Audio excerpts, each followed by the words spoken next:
Jose, great to have you here today, and thanks for your time. So I thought we'd start off by getting to know you a little bit more, just to learn about your experience and your responsibilities in the world of ESG.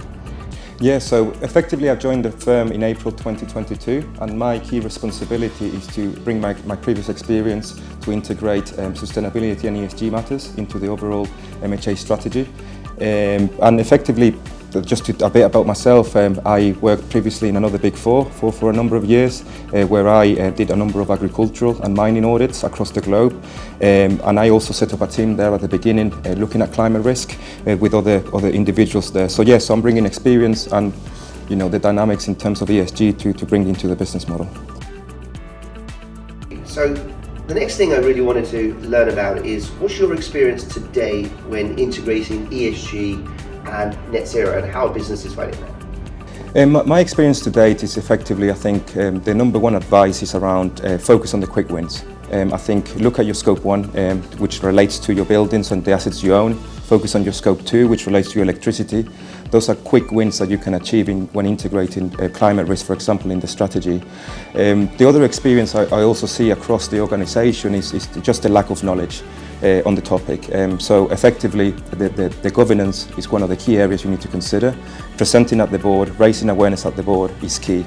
But those are the two topics, in my view, I think, my experience to date has been quite challenging.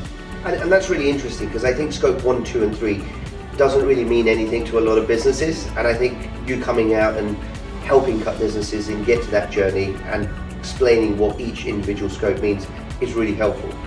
What would be your top tips and considerations when speaking to a business on ESG or net zero? My top 3 considerations, I think the first one is know your stakeholders. Who are they? Talk to your bank, talk to your insurance provider, talk to your suppliers. What is their net zero journey? Then evaluate the risk around that. Are there any indirect risk or direct risk you need to consider? So I think speaking to the stakeholders, you can determine what their journey is to integrate yours across them, because we're all in this together. It's a joint effort. And I think the second tip will be investing in awareness. Training, raise the knowledge gap. You're going to see across the organisation that the young generations care about the topic much more.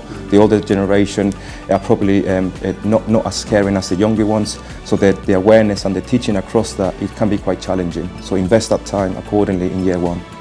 Our purpose as a firm is supporting businesses on this crucial journey and delivering a sustainable tomorrow today.